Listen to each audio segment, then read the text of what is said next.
한번 좌우로 인사하시겠습니다. 예수님 안에 좋은 일이 있습니다. 주님이 이 자리에 함께 하십니다. 아멘. 입술의 고백대로 아름다운 열매가 맺힐 줄로 믿습니다. 어느 건물에나 있는 것이 비상구입니다. 그러나 비상구를 많이 사용하지 않습니다. 왜냐하면 평소에는 엘리베이터를 타지 비상구를 사용하지 않습니다. 하지만 건물에 문제가 생기거나 또한 천재지변과 같은 문제가 생기게 되어지면 가장 중요한 것이 비상구입니다. 비상구를 찾지 못하면 목숨을 잃을 수도 있기 때문에 그런 것입니다.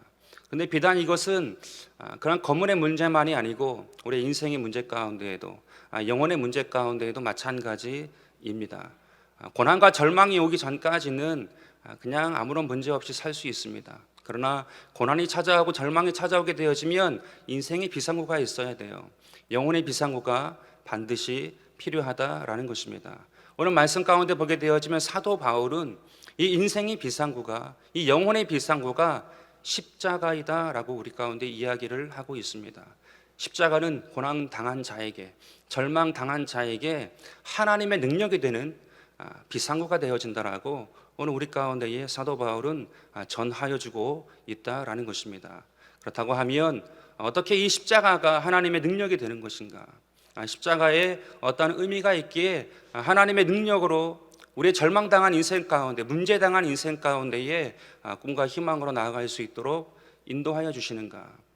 오늘 잠시 살펴보도록 하겠습니다. 첫 번째로 이 십자가 가운데에는 내가 없고 주님만이 계시기 때문에 하나님의 능력이 되는 것입니다. 십자가가 진정한 능력의 원천인 이유는 십자가에는 주님만 계시기 때문에 그런 것입니다. 십자가는 우리를 위해서 주님께서 홀로 그 십자가 한가운데 뛰어든 것이 바로 십자가임을 우리 가운데에 이야기하고 있습니다. 그러므로 우리가 알 수 있는 것이 있습니다. 오직 십자가는 주님만을 경험할 수 있는 유일한 장소임을 우리 가운데에 이야기하고 있습니다. 오늘 고린도 전서 1장 17절 말씀 가운데 이렇게 말씀합니다.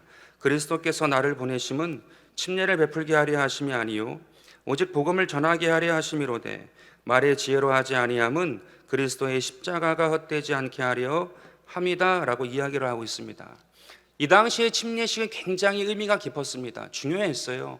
왜냐하면 목숨을 걸고 했기 때문에 중요했습니다. 그래서 침례를 주는 자나 받는 자나 굉장히 중요시했던 것이 침례식이었다라는 것입니다. 그런데 이 초대교회의 침례, 그러므로 이 초대교회의 침례 가운데에는 하나의 문제가 생깁니다. 무엇이냐면 나는 누구에게 침례를 받았다. 나는 누구에게를 통하여서 침례를 받았다라는 식으로 이야기가 되기 시작하면서 파가 생겼다라는 거예요. 나는 누구의 침례를 받은 사람, 나는 저 사람의 침례를 받은 사람, 이 사람의 침례를 받은 사람이다라고 이야기를 하면서 파가 생기게 되었다라는 것입니다. 그러므로 사도 바울은요, 오늘 27절 말씀 가운데에서 그리스도께서 나를 보내신 것은 침례를 베풀게 하려 함이 아니라 오직 복음을 전하게 하려 하심이다라고 이야기를 하고 있는 거예요. 오직 십자가, 오직 복음을 전함에 있어서는 내가 드러나는 것이 아니라 바울파가 드러나는 것이 아니라 오직 그리스도만이 드러나기를 원했기 때문에 그리스도께서 나를 보내신 것은 침례를 베풀게 하려 하심이 아니라 오직 복음을 전하게 하려 하십니다. 오직 십자가에는 주님만 드러나야 된다라고 오늘 이 사도 바울은 고백하고 있는 것입니다. 따라서 복음에는 내가 없어요. 그래서 내가 없고 오직 주님만이 드러나기를 원하는 것이 복음이다라는 것입니다. 따라서 우리가 알 수 있는 것은 무엇이냐면 이 십자가만이 오직 주님을 가장 강하게 경험할 수 있는 하나님의 유일한 장소가 된다라는 것을 우리 가운데에 이야기하고 있다라는 것입니다. 우리가 신앙생활을 하지 않습니까? 우리 신앙생활 가운데 많은 칼라들이 있어요. 그렇지만 우리의 삶 가운데 반드시 가지고 있어야 될 내용이 무엇이냐 하면 긍정하는 마음이에요. 감사하는 마음이에요. 절대 긍정하고 절대 감사할 수 있는 마음이 있을 때에 그 삶 가운데에 믿음으로 승리할 수 있는 은혜가 이루어지기 때문에 그런 것입니다. 여러분 믿으십니까? 감사하는 마음, 또한 기뻐하며 긍정할 수 있는 그런 마음이 우리의 삶을 풍성하게 할 수 있다라는 거예요. 여러분, 십자가를 경험하는 것도 동일합니다. 우리의 삶 가운데의 고난과 고통은 믿는다 할지라도 찾아와요. 절망이 찾아와요. 아픔이 찾아와요. 그러나 내 삶 가운데 감사하는 마음이 있고 또한 긍정하는 마음이 분명하게 있는 사람은 십자가에 달리신 주님께 나아가요. 그리고 묻습니다. 주님, 어떻게 하면 좋습니까? 주님, 어떻게 해결할 수 있을까요? 라고 물을 수가 있어요. 그러나 그 마음 가운데 불만이 있고 불평이 있게 되어지면 자기 자신이 보이거든요. 자기를 분노케 하고 원망케 하는 것들이 느껴집니다. 그래서 찾지 아니하여요.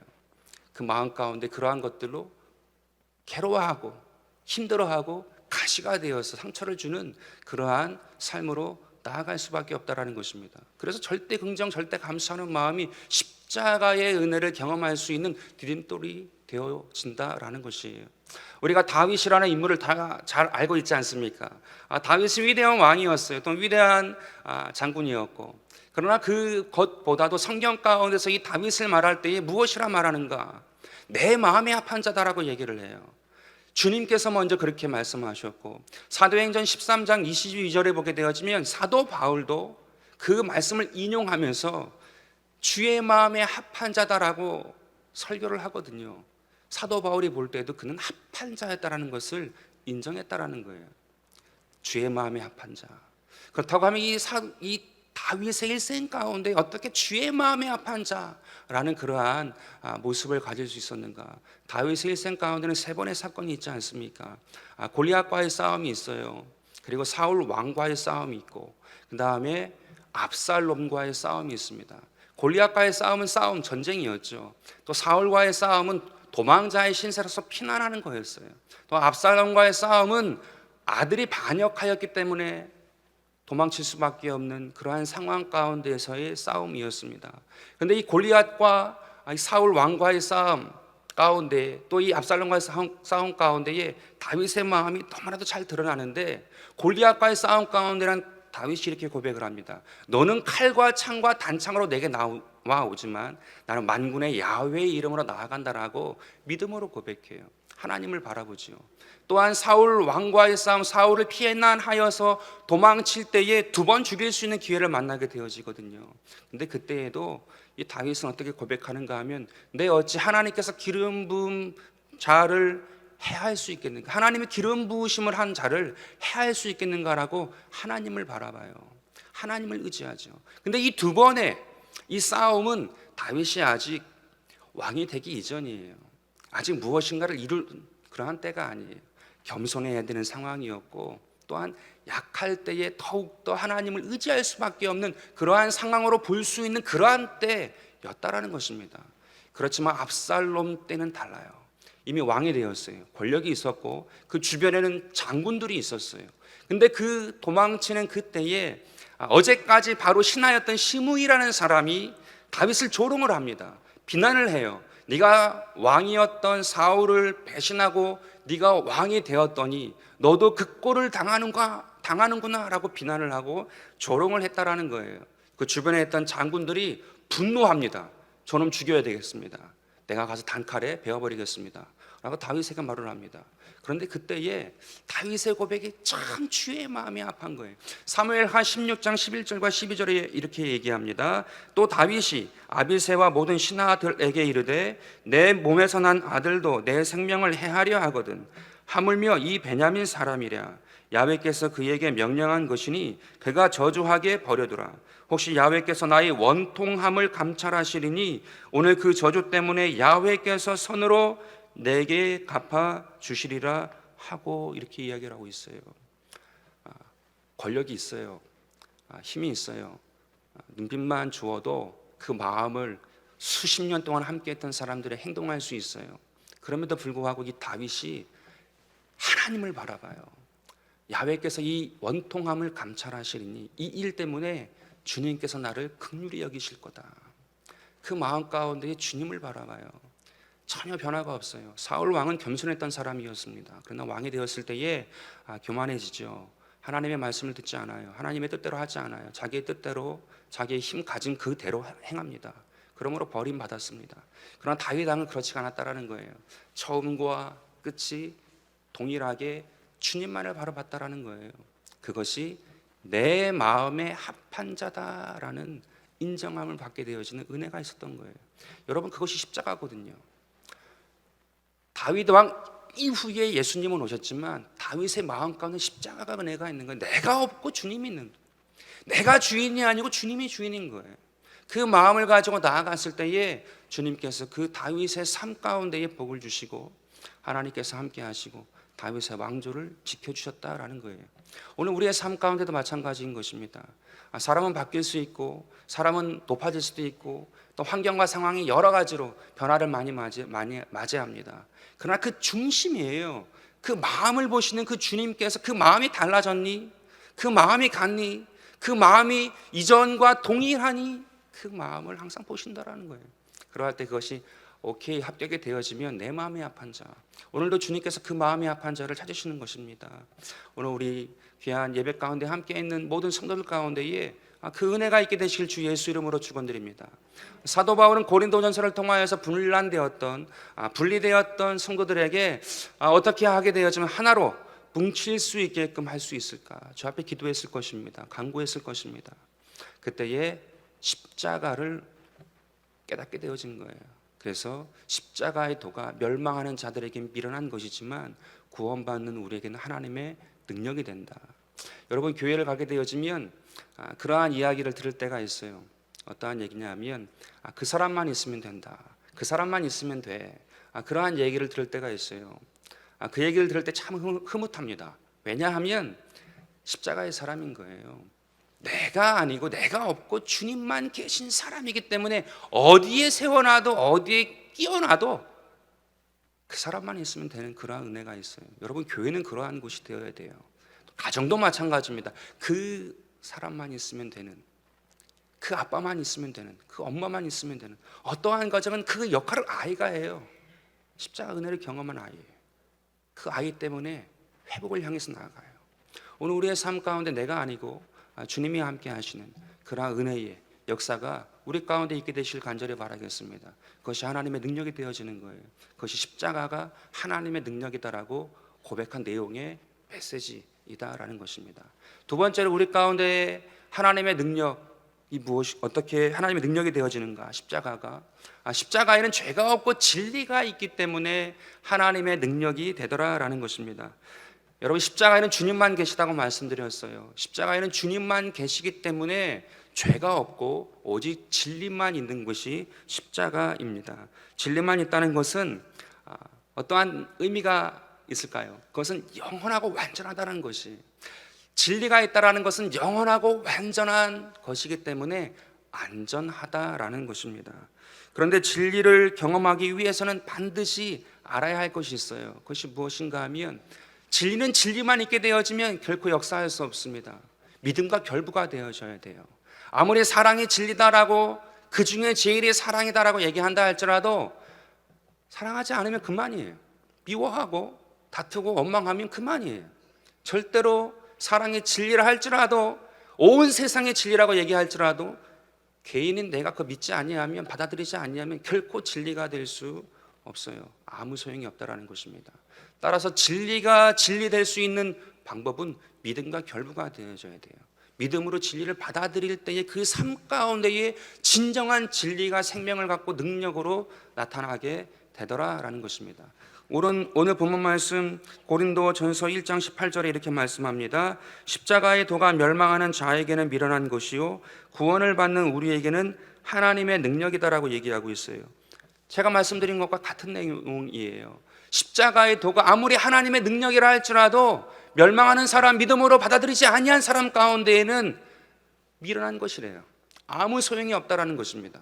그러나 그것을 믿음으로 받아들이고 십자가로 받아들이고 진리로 받아들인 사람 가운데는 반드시 하나님의 능력이 된대요. 그 차이가 있다라는 거예요. 그 믿음을 가지고 받아들이는가, 믿음으로 그것을 구하는가, 믿음으로 진정 나아가는가, 그러할 때 그 진리가 진리되어 우리의 삶 가운데에 역사한다라고 오늘 이 고린도전서 1장 18절 말씀 가운데에 이야기하고 있다라는 것입니다. 그런데 질문이 생길 때가 있어요. 목사님, 진리인 건 알겠는데 믿어지지가 않아요. 정말로 그것이 진리라고 하는데 내 마음가운데 믿음이 없어요 라고 이야기하는 이야기가 될 때가 있어요. 저도 그랬다라는 것입니다. 그렇다고 하면 어떻게 믿음으로 진리를 결부할 수 있을까? 그 유일한 방법은 단 한 가지 있습니다. 십자가를 통해서 되는 거예요. 여러분, 모든 답이 사실은 그 근본적인 원인에 십자가의 은혜가, 십자가의 능력이 있더라라는 것입니다. 여러분, 탕자, 누가복음 15장에 탕자 스토리가 나옵니다. 아버지가 있었고 형이 있었어요. 근데 그 아버지는 어떠한 아버지였습니까?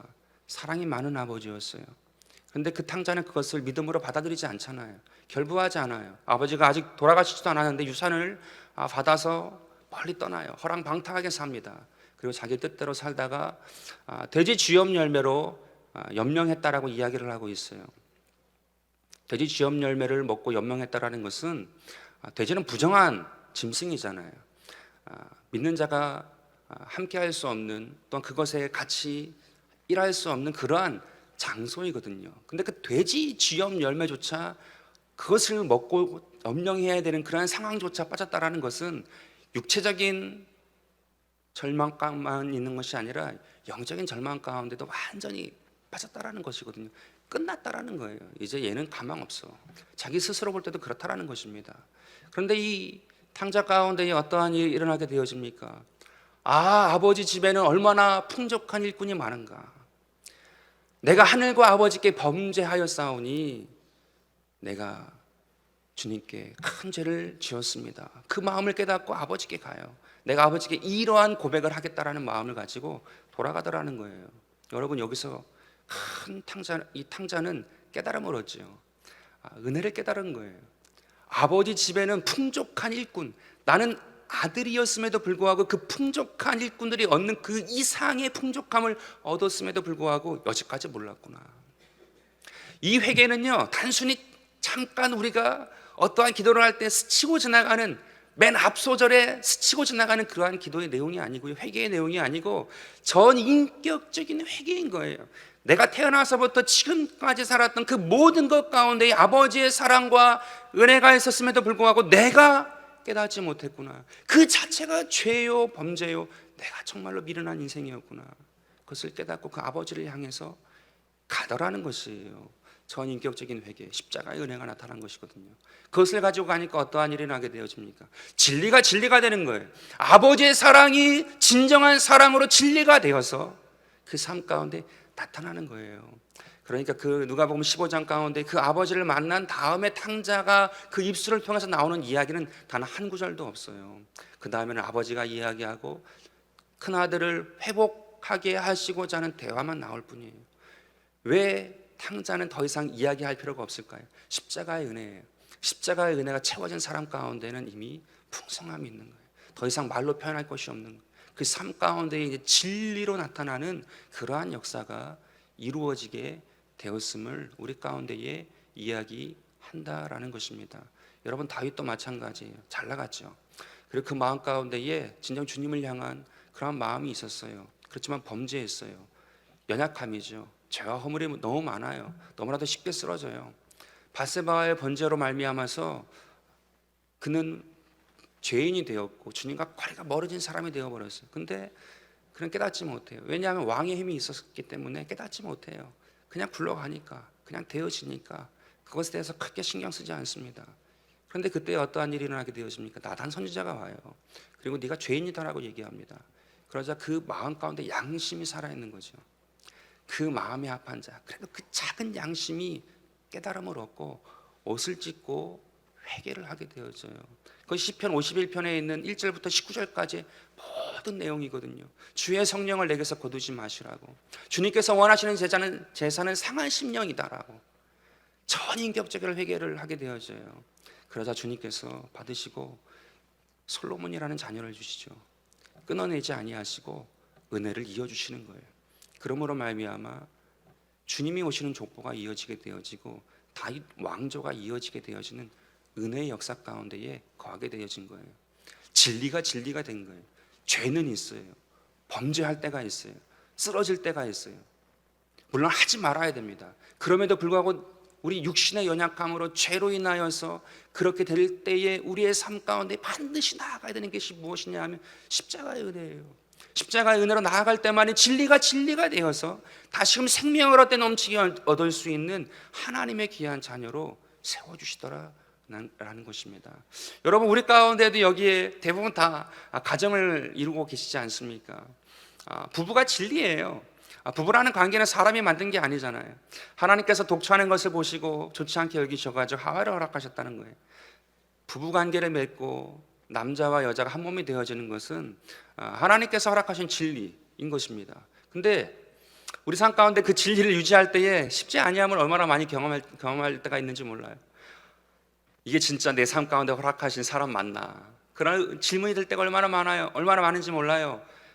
이혼해야 되는 거 아닌가라는 생각이 들 때가 얼마나 많이 드는지 몰라요. 정말로 이 사람이 내 짝인 것 맞나? 내가 이전에 결혼하기 전에 기도했던 거 다 내가 육신적으로 기도하다가 실수한 거 아닌가? 잘못한 거 아닌가? 하나님 뜻이 아니었는데 여기까지 온 거 아닌가? 이제는 돌이켜야 되는 것 아닌가? 그런 마음이 들 때가 얼마나 많은지 몰라요. 근데 그때 어떻게 해야 됩니까? 그 중에 한 사람이라도 십자가의 은혜에 들어가는 거예요. 그럴 때 그 가정이 지켜지는 거예요. 그리고 거기서 다시금 진리가 진리되어 온전케 하는 것이 나타나서 하나님의 영광을 드러내는 것이거든요. 오랫동안 가정을 이루고 수십 년 동안 살았다 할지라도 그 곱이 다 넘으신 것이고 또 지켜내신 분들 가운데는 그 은혜 가운데 들어가신 거예요. 내가 들어가지 않았는데 유지되고 있다고 하면 내 짝이 그것을 한 거예요. 내 주변에서 누군가가 한 거예요. 그렇다고 하면 이제 내가 해야 되는 거죠. 그러므로 진정한 믿음의 하나님께서 허락하신 사람으로 서서 나아가야 하는 것입니다. 오늘이 24일입니다. 5월 24일. 주중에 5월 21일이 있었어요. 5월 21일이 무슨 날인 줄 아세요?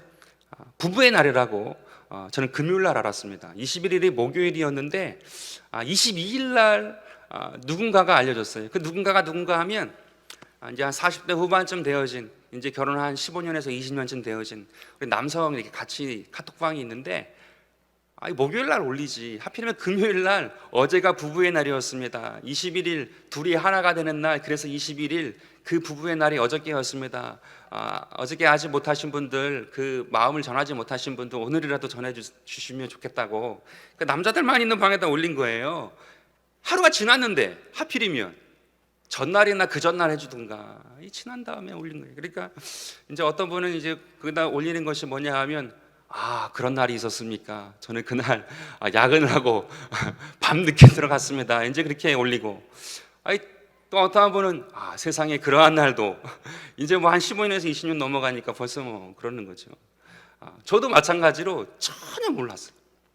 그리고 여태까지 결혼하고 살면서 한 번도 부부의 날을 하는 것을 뭐 기억하고 얘기해 본 적도 없고, 근데 22일 날 금요일 날 딱 그것을 보니까 그냥 이게 하나님 또 이렇게 한번 의미 있게 하라는 거 아닌가라는 마음이 있어서 집사람한테 바로 어저께가 둘이 하나가 되는 21일 부부의 날이라고 한다. 어저께 못해서 미안하다라고 이제 하고 보냈더니 알겠다고 그러면서 이렇게 딱 답이 왔어요.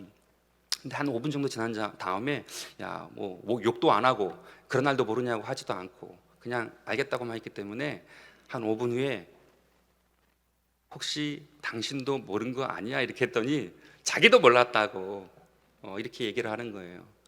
여러분, 이게 어떠한 내용이 있는가 하면 우리 삶 가운데 진리가 되지 아니하면 아주 작은 거에도 예민해져요. 작은 거에도 문제가 되어져요. 다툼거리가 되어져요. 싸움거리가 되어져요. 그런데 진리가 되어지는 거. 부부가 함께 진리라는 그 은혜 가운데에서 그 마음을 같이 하고 있으면 웬만한 것들은 그냥 날마다의 삶 가운데 즐거움이 있잖아요. 감사가 있잖아요. 남편이 수고하고 애써서 주는 게 있잖아요. 또한 집사람은 집에서 수고하고 애쓰고 아이들을 건사하는 것이 있잖아요. 그 감사가 보이는 것이고 그 은혜가 있는 거거든요. 그 진리가 세워지는 거거든요. 진리가 되는 거예요. 근데 그 은혜가, 그 십자가가 그 믿음으로 결부되지 아니하게 되어지면 아주 작은 거에도 예민해져요. 다투게 되어져요. 힘들어져요. 이혼 사유가 되어져요. 아니죠. 우리 삶 가운데에 진정으로 주님께서 허락하신 그 진리가 진리되어야 됩니다.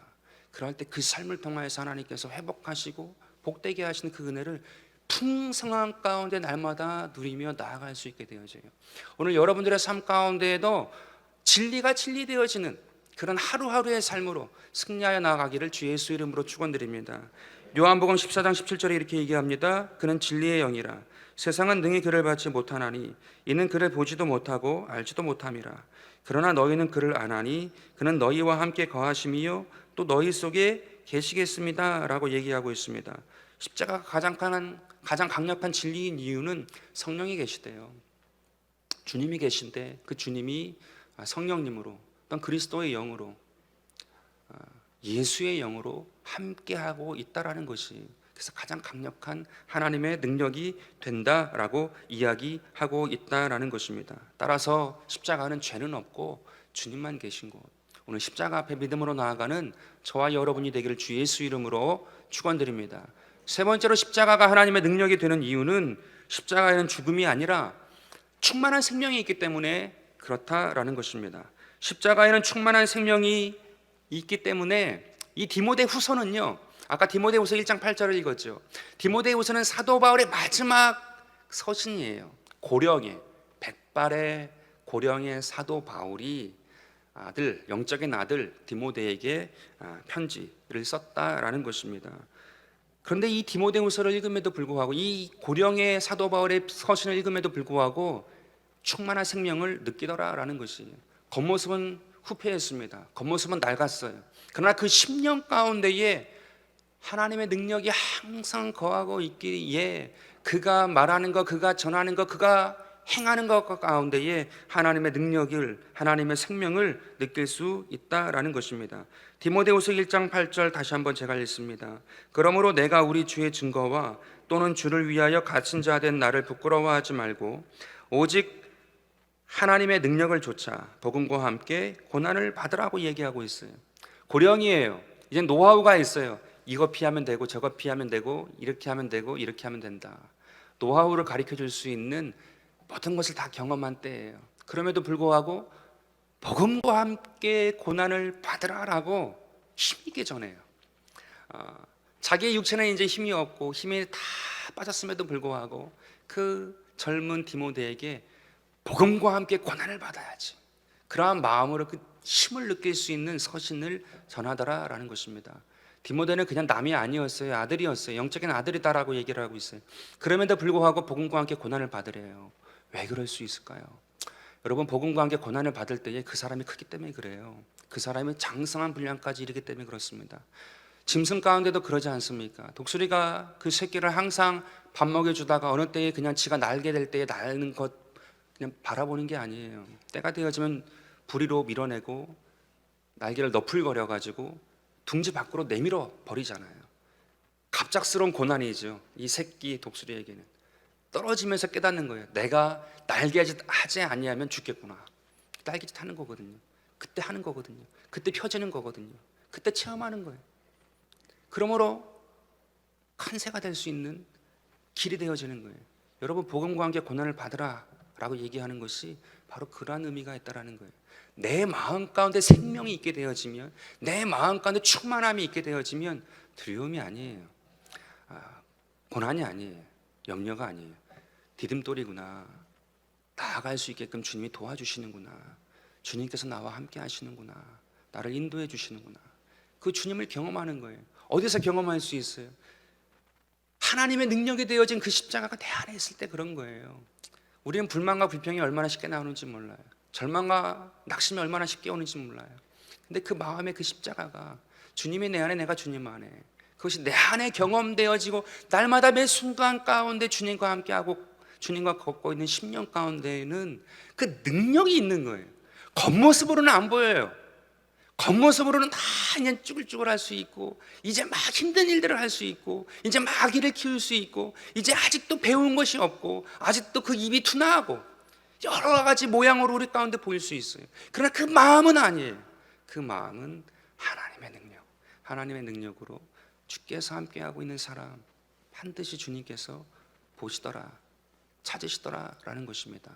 오늘 하나님의 능력은 멀리 있지 않습니다. 오늘 이 귀한 성전 가운데 십자가가 얼마나 많은지 몰라요. 그 주님을 내 삶 가운데 모시고 기도하고 주님께 나아가게 되어지면 하나님의 능력을 경험합니다. 하나님의 은혜를 경험해요. 그러므로 말미암아 진정한 능력의 원천인 그 십자가의 은혜와 능력을 통하여서 어떠한 절망과 고난과 고통에 다가온다 할지라도 인생의 비상구, 영혼의 비상구 되신 그 주님을 딱 만남으로 승리하고 주 앞에 기쁨과 감사로 영광 돌리는 저와 여러분이 되기를 주 예수 이름으로 축원드립니다.